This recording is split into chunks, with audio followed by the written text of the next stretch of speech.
C'est bon, on peut y aller? Tout le monde est là? Messieurs, dames.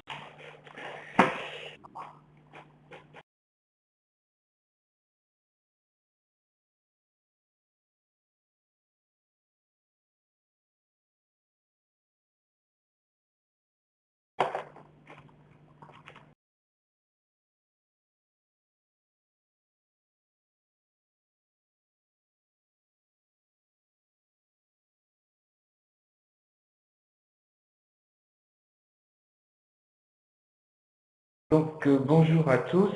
Je suis heureux d'être parmi vous pour vous présenter la nouvelle méthode d'aide au choix dans les logiciels de supply chain, méthode créée par Best Research. Premier slide, quels sont les enjeux de l'aide au choix? Lorsque vous cherchez des logiciels, notamment dans le domaine de la logistique, vous êtes face à des choix devant respecter une process normalisé et devant les... Heureusement que j'ai... Pareil, en même temps, je vais vous passer les slides, ce sera complètement mieux. Donc vous êtes devant un choix qui est complexe, coûteux, important et surtout stratégique sur les sociétés, puisque vous allez confier à un ou plusieurs logiciels votre logistique, votre WMS par exemple, ou votre TMS, qui va au final vous permettre d'optimiser les coûts, d'optimiser les flux et de gagner de l'argent. Ce choix est très complexe puisque si vous choisissez le mauvais éditeur, eh ben, quand je dis mauvais éditeur, il n'y a pas de mauvais éditeur, sinon je vais me faire incendier par les personnes présentes qui sont exposants sur le salon. Il n'y a pas de mauvais éditeur. Il peut y avoir des logiciels plus ou moins adaptés à une certaine complexité. Donc lorsque vous choisissez le logiciel qui ne convient pas à 100% à vos besoins, bah, vous risquez de perdre de l'argent en mise en œuvre, en coût, tout simplement, et derrière en process, puisque il vous faut bien réaliser l'ensemble des process et des best practices de votre métier. D'ailleurs, plus que vos process actuels, ce qui est important, c'est les best practices de vos métiers qui vont devoir être réalisés par le logiciel et ainsi vous faire évoluer. Alors, regardez la petite animation. Pour choisir un logiciel, on est sur des phénomènes de plus en plus complexes et on se pose beaucoup de questions, notamment doit-on aller sur des salons physiques plutôt que de salons virtuels, et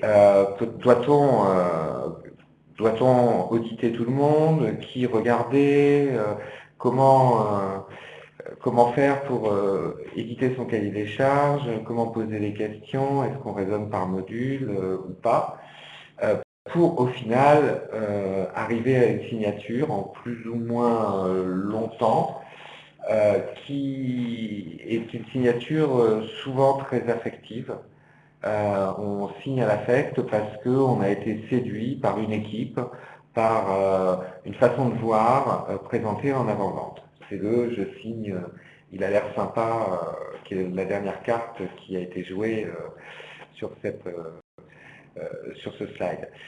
Pourtant, ça ne suffit pas. Ça ne suffit pas, pourquoi? Parce que déjà, vous n'êtes pas sûr d'avoir consulté les bonnes personnes et d'avoir consulté tout le monde dans votre longue liste.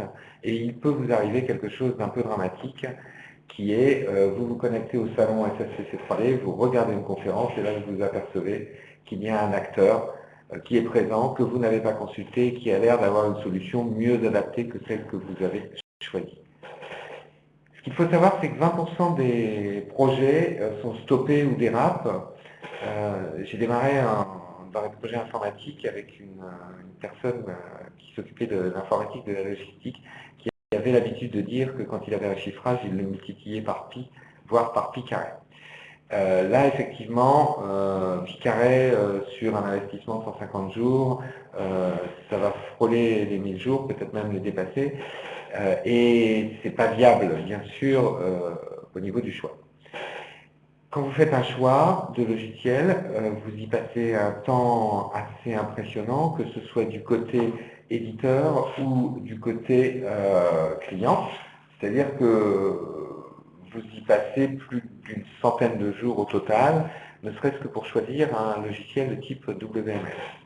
100 jours, ça comprend la rédaction du cahier des charges, l'audit des process actuels, éventuellement une reformulation de cet audit lorsque vous êtes aidé par des consultants, puisque c'est pas forcément simple de rester le nez dans le guidon dans le quotidien qu'on a vécu depuis des années, et derrière de se projeter sur à 2 ans, à 3 ans, à 4 ans, à 5 ans.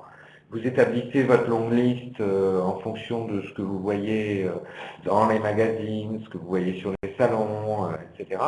Sachant que ce n'est pas forcément ceux qui font le plus de publicité dans les newsletters ou dans les magazines, la solution la plus adaptée. Encore une fois, il n'y en a pas de mauvaise.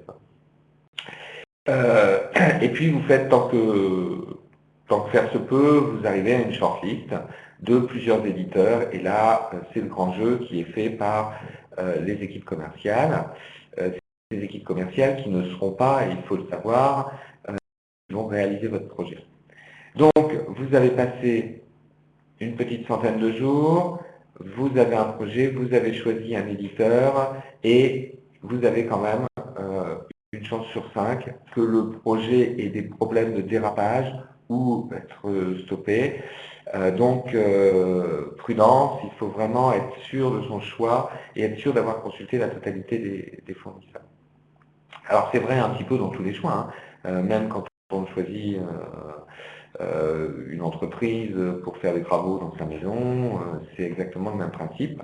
On peut très bien se retrouver avec un projet qui n'est pas forcément bien ficelé parce que le devoir de conseil n'a pas été jusqu'au bout, parce qu'il y a eu une incompréhension de part et d'autre entre l'éditeur ou le constructeur dans ce cas-là et la demande que vous aviez faite. Alors nous, on va se positionner un petit peu en architecte, c'est-à-dire qu'on a Best Free Choice qui va faire communiquer des clients et des éditeurs de logiciels dans la supply chain. Ces éditeurs de supply chain, de logiciels dans la supply chain vont avoir en amont pré-rempli une base de connaissances disons que c'est un gros questionnaire, un gros cahier des charges de plus de 1000 questions par produit, par logiciel. Donc on a 1000 questions sur le TMS, on a 1000 questions sur le WMS. Ce cahier des charges regroupe l'ensemble des cahiers des charges qu'on a visualisés, que j'ai rencontrés au cours de ma carrière chez des éditeurs et chez des clients. Donc très très complet, et je vous rassure, vous n'aurez pas besoin forcément de la totalité de ce qui se trouve dans ce cahier des charges. Ensuite, le client va communiquer avec Best Free Choice et on va l'aider à faire 2 choses. La première, c'est de formaliser son budget et de formaliser son cahier des charges. Alors formaliser son budget, pourquoi? Souvent, on rencontre des clients qui, et c'est peut-être votre cas dans certains domaines, qui ne savent pas combien coûte un logiciel. Donc on va se retrouver, on va faire un appel d'offres et on va se retrouver avec des offres complètement différentes, allant de par exemple 100 K € à 600 K € pour la même problématique exprimée. Pourquoi? Parce qu'on n'a pas sélectionné forcément les éditeurs dans la gamme de prix et dans la tranche de prix. C'est un petit peu comme une voiture, hein. Si vous sélectionnez en shortlist une Twingo, une Clio, une 107 et une Ferrari, vous n'allez pas avoir le même prix, autant les 3 premiers vont être très proches et ne pas avoir les mêmes possibilités que la Ferrari qui va pouvoir rouler plus vite, etc. Donc si vous voulez rouler vite, sélectionnez la Ferrari. Si vous ne voulez pas rouler vite et que vous faites que ta ville, par exemple, le fait que la shortlist englobe la Ferrari n'est pas significatif. C'est-à-dire que quelque part, il y a eu une erreur. Pourquoi? Parce qu'on n'a pas cadré son budget avant et qu'on s'est dit, c'est les éditeurs un petit peu qui vont me dire combien coûte un logiciel. Donc la première chose et la première étape, c'est de formaliser son budget. La seconde étape, c'est de pondérer le cahier des charges, d'émettre un cahier des charges, d'auditer ses process, de lister les best practices, de les enrichir et de faire son cahier des charges à l'aide du questionnaire Best Free Choice. C'est-à-dire qu'on va prendre le questionnaire et on va aller regarder chaque item du questionnaire, donc là il y en a plus de 1000, il va falloir les passer tous, et regarder si il y a une utilité pour le logiciel à avoir cet item. Je prends un exemple. Il y a des questions sur la gestion des alcools. Si vous ne gérez pas les alcools dans votre entrepôt, il ne faudra pas poser la question à l'éditeur, on ne prendra pas en compte sa réponse. Donc les cahiers des charges, une fois pondérés, ils vont être passés à la moulinette à travers la plateforme Best Free Choice d'aide au choix, qui est une plateforme de sélection assistée qui va permettre aux clients de faire le choix de la meilleure adéquation budgétaire, fonctionnelle et technique en fonction des réponses éditeurs. Alors, j'ai peut-être pas précisé quelque chose. Dans la base de connaissances, les éditeurs ont pré-rempli l'ensemble du questionnaire. C'est-à-dire qu'ils n'ont pas à le refaire pour chaque appel d'offres. Donc, vous avez besoin du vocal, ils ont rempli la section vocale du questionnaire. Vous avez besoin des alcools, ils ont rempli la section alcool pour ceux qui font la gestion des alcools du questionnaire. Et c'est cette moulinette-là qui va nous donner au final une note pondérée pour chacune des rubriques qu'aura décidé le client final et pour chaque éditeur. À partir de là, il est très simple de faire une shortlist sur la base des éditeurs les mieux classés et derrière d'avoir une présentation et de pouvoir noter en séance. On a également une manière de noter en séance un petit peu particulière qui confronte les avis, qui font des notes à chaud, des notes à froid, qui vont permettre aux clients de choisir le logiciel et de se rassurer sur deux points. Le premier, c'est que le logiciel, parmi ceux qui lui ont été proposés, le logiciel choisi est le logiciel qui convient le mieux. Et le deuxième point, c'est la consultation élargie du marché, puisque l'ambition de Best Free Choice, c'est d'avoir la totalité des éditeurs dans sa plateforme informatique. Aujourd'hui, quand on a un appel d'offres, on contacte certains éditeurs supplémentaires pour enrichir cette base de données. Ensuite, avec ces algorithmes mathématiques, on a proposé un choix. Donc, on s'est dit, cette plateforme, regroupant l'ensemble des éditeurs du marché et la description finalement de leurs produits, on va la mettre à terme à disposition des cabinets de conseil qui pourront l'utiliser pour réaliser leur aide au choix. On ne se positionne pas en tant que concurrent des cabinets de conseil, on se positionne en tant qu'acteur incontournable de la veille technologique pour l'ensemble du marché des logiciels de supply chain. Alors, la méthode, donc, je vous l'ai redétaillée ici, donc je la réexplique très vite, mais plus de 1000 questions, les cahiers des charges sont très remplis, ça c'est important. On vous aide à formaliser les appels d'offres, les questionnaires, surtout le budget, c'est très très important. Le budget, quand un client ne connaît pas son budget, on va à la catastrophe et je pense que la plupart des éditeurs sont d'accord avec moi. On réceptionne les offres, on gère la totalité de l'aide au choix jusqu'au choix final et on peut aider également à la contractualisation. Trop souvent, on se rend compte, alors ça c'est plutôt notre passé chez des éditeurs qui nous le montrent, mais on se rend compte que le client se bat contre des moulins sur certains points de l'aspect contractuel qui sont incontournables pour l'éditeur. Je pense par exemple à l'éditeur ont rarement la volonté d'enlever. Donc on va se battre et plutôt que de perdre du temps dans la contractualisation, faisons tout de suite un pas l'un vers l'autre. Et moi je connais, enfin chez Best Free Choice, on connaît les axes sur lesquels on peut accepter ou non un certain nombre de choses au niveau des éditeurs. Alors les enjeux c'est simple. Les enjeux ce sont des gains pour votre entreprise. Donc nous, ce que je vous annonçais en une centaine de jours, on est capable de le réaliser entre 10 et 20 jours au global. Cela comprend notre intervention et la vôtre, puisque c'est quand même vous, en tant que client, qui choisissez.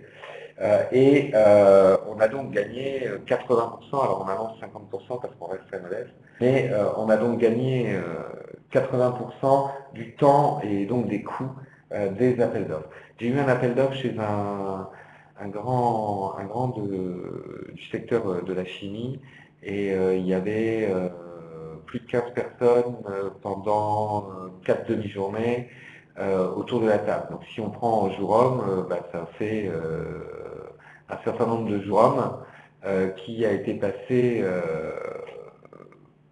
au total, donc il y a 30 4 demi-journées, ça fait 30 jours hommes, il y a 30 jours hommes qui ont été passés ne serait-ce que pour auditer un nombre de fournisseurs de 4 uniquement pour vérifier si on pouvait les laisser dans une longue liste ou pas. Donc là, nous, on va gagner du temps parce qu'on connaît les éditeurs et c'est notre métier de bien connaître les éditeurs. On va gagner en fiabilité, on va inclure les best practices et on sera moins incertain sur le choix final. Tout ça, ça va nous permettre de maximiser tous les facteurs de succès. Donc on va consulter plus de personnes, on choisira la meilleure adéquation budgétaire, fonctionnelle et technique. Alors là, c'est une adéquation mathématique, donc elle est incontournable. On va préserver une capacité d'investissement sur les projets. Souvent, en tant qu'éditeur, je disais que parfois on passait après des gros cabinets de conseil qui avaient fait un travail exemplaire de formalisation, mais qu'il ne restait plus rien pour faire le projet derrière, parce que la formalisation, ça coûte cher. Donc nous, on a une pré-formalisation de base, standard, qui vous permet d'aller beaucoup plus vite et de dépenser moins d'argent et de conserver cet argent pour le projet et la réussite de votre projet final ou pour faire d'autres projets, pourquoi pas, voire inclure un certain nombre de fonctionnalités que vous auriez inclus plus tard, l'inclure dès maintenant dans votre projet. Et puis, travailler dans la confiance, effectivement, une fois que le choix est fait, on attire juste l'attention sur un point important et c'est pour ça qu'on aime bien suivre les mises en œuvre derrière, même si ce n'est pas notre métier de base qui est l'aide au choix. On ne vous laisse pas, en tant que client, on ne laisse pas nos clients au milieu du gué une fois qu'il a fait le choix. Souvent, on se retrouve avec des équipes qui changent. Côté éditeur, c'est plus l'équipe commerce qui va faire votre projet. Et côté client, sur des gros clients, c'est pas forcément l'équipe qui a fait le choix qui va faire le projet. Au final, ça veut dire que le cahier des charges qui a été écrit et qui a été signé est pas celui qui va être réalisé parce que les équipes recréent, dans les périodes d'analyse qui sont obligatoires, mais les équipes vont recréer un certain nombre de choses différentes. J'ai eu une fois, par exemple, un client qui m'a appelé en me parlant du vocal alors qu'il n'avait pas acheté le vocal et que ce n'était pas dans son cahier des charges. Donc ça, c'est quand j'étais chez un éditeur. Alors ça m'a fait très plaisir parce que j'ai pu lui vendre le vocal parce qu'il s'est rendu compte qu'il en avait besoin. Mais si son projet dérapait de 10, 15, 20 ou 30 jours, c'était aussi lié en partie à ça parce qu'on faisait des choses non prévues qui n'avaient pas été chiffrées. Donc attention, lors des projets, à bien vérifier derrière par un commerce que le projet réalisé est le projet qui a été acheté. Et ça paraît basique, mais c'est quelque chose qui n'est malheureusement pas toujours le cas. Voilà ce que je voulais vous expliquer aujourd'hui. Est-ce que vous avez des questions? Vous pouvez poser vos questions par le chat.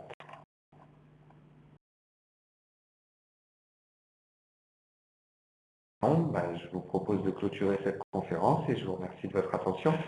Et je vous souhaite une bonne journée. À bon salon.